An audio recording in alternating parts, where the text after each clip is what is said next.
Now, going on to more cultural news, you have a Disney whistleblower showing alleged discrimination against conservatives, which, not too surprised based on how Disney's operated for the past 20 years.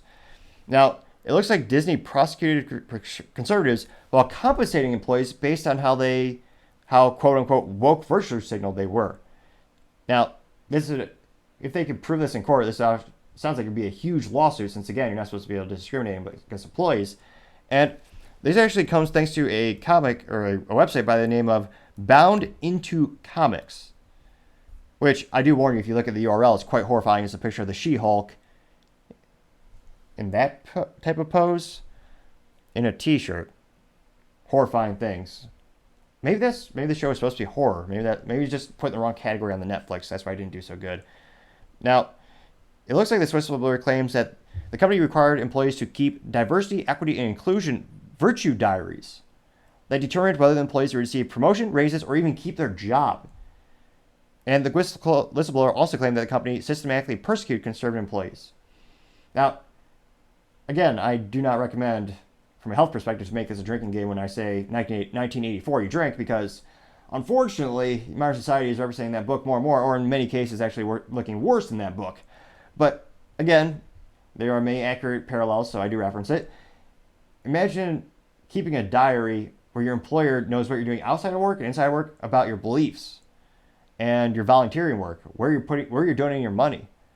That sounds so dystopian, and yet not all too surprising for some of these companies.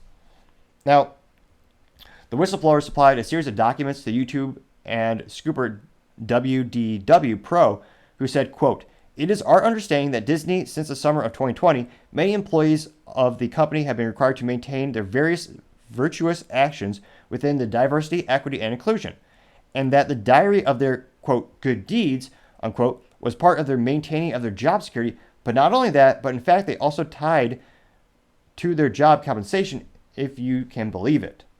Now, he added to say, quote, "We're talking about bonuses that you might not receive if you went afoul of Latondra Newton, the prior chief diversity officer at Disney, if you were afoul of her belief system." Now, ironically enough, it's not diversity of thought. Now, it continued on to say that, so, quote, "So if you went beyond not just filling out your Word document where you had DEI requirements noted for your MBO document, let's say, but instead you were actually on social media saying that you supported some of the conservative values and you were going to be brought into HR. So even if you're on your personal Facebook, your personal Twitter, and you dared to tweet something moderately conservative, you would actually have HR reaching out to you at Disney. How dystopian is that? Unless you're representing the brand, I see no reason why a company would actively have that be any part of their purview of monitoring their employees or worrying about their employees' values or their actual statements in any way or the online social media activity. Now, WD Pro added, quote, "The whistleblower says that if they had been known what Disney was like, they would have been devastated then because they dreamed of working for Disney for so long. Once they received the job and they actually worked at Disney, that it was a nightmare, and that they never worked at a company like that. They had so many things that were tied to their pay." Now, the YouTuber also goes on to state that, quote, "There's an individual under Latondra Newton who has apparently also instituted a new process by which to hire people, and that hiring process is part of the DEI initiative. He stripped out the needs for a significant number of applicants to meet any kind of criteria whatsoever." Interestingly enough, it goes on to say, also perhaps there was a huge effort to make sure that such candidates received a higher chance of being approved in larger numbers. And they continue to show some documents, and it's quite horrifying to see how dystopian this is, where they're looking into your personal lives. And it looks like these are also tied to executives' actions as well in terms of compensation bonuses. So it looks like the company's president of Disney Advertising Sales, Rita Farrow, detailed that she was hoping to triple the company's $100 million commitments for advertising partners to DEI in part of 2022. It looks like she says, quote, "This year, I hope we are going to triple that. We want to make sure that every advertiser who's coming to the table is taking it up from the investments that we're making in this space, and be able to use our platform to really target and build upon customer base. And it sounds like some of these executives, they were scrutinized as well. So it wasn't just the first line employees. So it'll be fascinating to see, is this why they recently let this chief diversity officer go?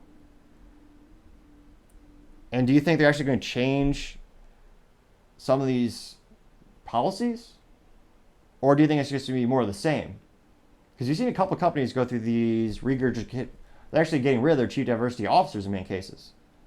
There's a lot of speculation of why they're currently doing that, and if it's going to be a long-term trend, or if they're just simply trying to cover their, they're trying to decrease their cost. It'll be interesting to see where they go from here, but as usual, it doesn't seem like it's good news for Disney, or unfortunately for their employees as well. Thank you everyone for taking the time to tune in today. We're trying to get to 3,000 subscribers by the end of August, so I especially appreciate you taking time to click that subscribe button. Also, don't forget to like as well as comment. Your feedback is greatly appreciated as we make the show better and better every day. I'm really trying to get better at slowing down my pace of speech, so thanks to the comments, I know that it is something I need to focus on. Also, don't forget to tell your family, tell your friends, tell your coworkers, heck, tell your enemies, tell anyone and everyone. Just stay safe and fight the good fight.